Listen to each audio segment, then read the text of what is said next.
Hey guys, so kung iniisip mong gumawa ng first website mo at nagtataka ka kung okay ba magsimula sa InMotion hosting, yan mismo yung pag-uusapan natin sa video na to. Sa nakalipas na ilang buwan, talagang sinuri ko kung ano yung mga ino-offer ng InMotion hosting. Tinry ko rin siya mismo. Nagbasa ako ng mga expert reviews at tinignan ko rin kung anong sinasabi ng mga totoong users. Yung maganda, yung hindi ganong okay at yung medyo nakaka-frustrate. Pagkatapos ng video na to, malalaman mo kung bagay ba yung InMotion para sa website mo or kung mas okay na maghanap ka na ng ibang hosting. So magsimula tayo sa basics. Matagal na yung InMotion hosting sa industriya. Mahigit 2 dekada na sila. Ibig sabihin, matagal na nilang na-figure out kung paano patakbuhin yung serbisyo nila. Nakapag-build na rin sila ng reputation at marami na silang features na nailagay sa platform nila. Hindi sila yung bagong company na nangangapa pa lang. Isa na sila sa mga kilalang players sa world ng web hosting. Meron silang iba't ibang types ng hosting, shared hosting, WordPress hosting, VPS, dedicated servers, reseller hosting. Halos lahat meron sila. Pero sa video na to, magfo-focus tayo mostly sa shared hosting at WordPress hosting. Yung mga plan na kadalasan ginagamit ng beginners kapag nagla-launch sila ng personal site, blog, or maliit na online store. Madali ba siyang gamitin? Pag-usapan naman natin kung paano magsimula sa InMotion. So ganito yung nangyari nung nag-sign up ako. Yung sign up process naman ay pretty standard lang. Pipili ka ng plan, ilalagay mo yung info mo, tapos makakapasok ka na. Pero magiging honest ako, medyo clunky yung pakiramdam ng process. May mga pagkakataon na maraming steps sa isang page at kailangan kong siguraduhin na mano-manong i-uncheck yung mga ilang sneaky upsells. Tulad ng backup manager nila na nakaselect na agad at may dagdag na $90 kada taon. Hindi naman siya yung pinakamasamang setup na nakita ko. Pero kung beginner ka pa lang, baka ma-overwhelm ka. Kasi syempre, gusto mo ng simple at diretso lang. Hindi yung mapapaisip ka bigla ng, sandali lang, bakit may extra charge to? AM versus cPanel. Pag nakasign up ka na, mapupunta ka sa custom dashboard nila at tinatawag nila tong AM. Ibig sabihin, Account Management Panel. Dito mo i-manage yung mga account stuff mo tulad ng billing, domains, at support. Pero dito na medyo nagiging confusing. Meron ka ring access sa cPanel at dito naman may na-manage yung mismong loob ng website mo. Mga bagay tulad ng email setup, databases, at pag-install ng WordPress. Yung dalawang panel na to, hindi totally magkapareho yung functions at may mga features na makikita mo lang sa isa pero wala sa kabila. Kung hindi ka pa nakakagamit ng cPanel dati, baka medyo manibago ka sa umpisa. Powerful naman siya, pero hindi siya yung pinakamagandang tignan. Good thing, pag nasanay ka na kung saan titingin, mas nagiging malinaw na siyang gamitin. At meron ding tutorials ang InMotion para sa karamihan ng basic na kailangan mo. Kaya malaking tulong din yun. Website building tools, BoldGrid at WordPress. Pag-usapan naman natin kung paano mo talaga gagawin yung website mo. Kung pipili ka ng isa sa mga WordPress plans nila, magkakaroon ka ng access sa tinatawag na BoldGrid na isang drag and drop builder na gumagana on top ng WordPress. Parang middle ground siya sa pagitan ng super beginner tools tulad ng Wix or Squarespace at yung full power ng WordPress mismo. Ang nagustuhan ko sa BoldGrid ay hindi kailangang marunong ka mag-code. Pipili ka lang ng theme, ayusin mo yung layout, ilalagay mo yung text at images mo at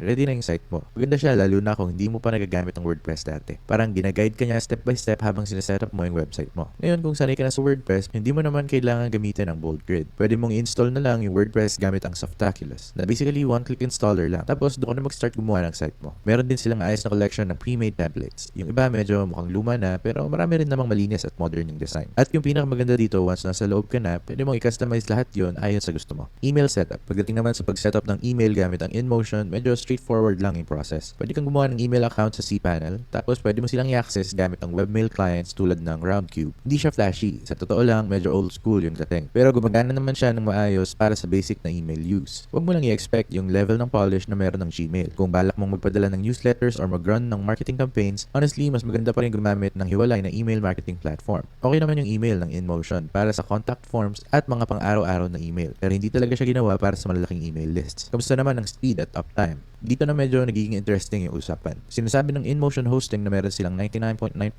uptime guarantee. Na ibig sabihin, hindi dapat down ang website mo ng higit sa mga 40 minutes kada buwan. Pero sa ilang independent tests, hindi nila masyadong naabot yung mark na yun. May isang reviewer na nag-monitor ng website nila ng isang linggo at nakakita ng higit isang oras na downtime. Kasama ba yung isang outage na tumagal ng lampas 20 minutes? Hindi yun masyadong maganda lalo na kung nagpapatakbo ka ng business. Sa kabilang banda naman, may mga users na nagsabi na wala silang naranasang downtime at mabilis naman ang loading ng site nila. Kaya mukhang nakadepende talaga yung performance sa kung anong server ka napunta, kung paano nakasetup yung website mo, at siguro pati na rin kung gaano ka-busy yung server sa oras na yun. Speed test. Pagdating naman sa speed, hindi si InMotion yung pinakamabilis na hosting na na-test ko, pero hindi rin naman siya yung pinakamabagal. Nung tinest ko yung isang basic website na naka-host sa US server nila, kadalasan yung load time ay nasa under 2 seconds para sa desktop user sa US. So na okay na rin. Pero yung mga users na nasa ibang bansa, mababa yung loading time. Umaabot minsan ng 4 to 5 seconds sa mga lugar na tulad ng India at Australia. At sa mobile, medyo mas bumagal siya lalo na kung yung website mo ay marami yung image at maraming daming plugins na naka-install. Mukhang maliit na bagay lang yung ilang segundo na delay, pero sa totoo lang malaking epekto yan sa bounce rate ng website mo. Ayaw ng mga taong naghihintay. Meron naman silang caching tools tulad ng Ultrastack at Nginx Helper para makatulong sa pagpapabilis ng website. Pero hindi lahat automatic. Minsan kailangan mo pang i-adjust yung ilang settings or mag-install ng extra plugins para makuha mo talaga yung best performance. So overall, okay naman yung performance. Hindi siya amazing pero decent naman para sa presyo. Customer support, mixed bag. Pag-usapan naman natin yung support kasi kung bago ka pa lang sa paggawa ng website, malaking chance na kakailanganin mo ng tulong at some point. Nag-offer ang InMotion ng 24/7 support gamit ang live chat, support tickets at phone. Maganda pakinggan yun sa papel pero may konting catch. Yung phone support hindi available sa pinaka-basic na plans nila. At yung live chat minsan mabilis at maayos pero minsan naman mapupunta ka sa queue kasama ang halos 20 tao pa na naghihintay. Tinest ko yung live chat nila ng ilang beses. May isang araw na may sumagot sa akin within 1 minute pero may pagkakataon din na naghintay ako ng mahigit 30 minutes tapos na-disconnect pa yung chat kaya kailangan kong magsimula ulit. So parang hit or miss talaga minsan. Pero yung knowledge base nila ay maayos naman. Maraming how-to guides, setup walkthroughs at troubleshooting articles. Kung ikaw yung tipo ng tao na gustong mag-figure out ng mga bagay mag-isa, malaki yung chance na makikita mo doon yung kailangan mong info. Security. Protected ba yung site mo? Pag bagong setup pa lang, nagbibigay na ang InMotion ng maayos na set ng security tools. Makakakuha ka ng free SSL, firewall protection, DDoS protection, at malware scanning. Yung mga yan yung basic na kailangan para hindi ma-blacklist yung site mo or ma-flag ng Google. Pero may isang downside. Sa karamihan ng plans nila, walang free automatic backup. Kaya kung gusto mo ng automatic na nagba-backup yung site mo, kailangan mong magbayad ng extra para sa backup manager nila. Mga $24 kada taon. Pwede rin naman gumamit ng WordPress plugin para ikaw na mismo yung mag-handle ng backups na yun din yung ginagawa ko. Meron din silang paid add-on na tinatawag na Monarchs na nagbibigay ng extra protection laban sa mga advanced na threats. Optional naman siya pero baka sa iba worth it siya lalo na kung lumalaki na yung website mo at gusto mo ng dagdag na peace of mind. So overall, covered naman yung basics. Pero kung gusto mong i-level up yung security ng site mo, kailangan mong gumastos ng konti pa. Real user opinions. Kapag tumingin ka sa iba't ibang reviews online, makikita mo na halo-halo talaga yung feedback. May mga tao na sobrang gusto ang InMotion, sinasabi nila na reliable daw, helpful yung support, at maayos yung performance. Pero meron ding iba na hindi gaanong masaya sa experience nila. May mga nagrereklamo tungkol sa mabagal na response times, downtime, or yung biglang extra charges para sa mga bagay na akala nila kasama na sa plan. Mukhang nakadepende talaga yung magiging experience mo sa kung anong plan yung pipiliin mo, kung gaano ka tech savvy, at kung gaano karaming support yung kakailanganin mo. Kung ikaw yung tipo na hands-on, gusto mag-explore at mag-figure out ng mga bagay mag-isa, malamang magiging okay ka naman. Pero kung gusto mo yung may gagabay sa'yo bawat step, medyo ma-frustrate ka talaga. Pricing, ano ba talaga yung binabayaran mo? Suriin naman natin ng mas mabuti yung pricing. So kung i-click mo yung link sa description sa baba, mapupunta ka sa page na to. Dito pwede kang pumili sa iba't ibang plans nila. Meron silang shared hosting plan at meron ding cPanel WordPress plan. So i-click natin yung cPanel WordPress plans. Tapos piliin natin yung compare plans. Makikita mo dito na may iba't ibang plans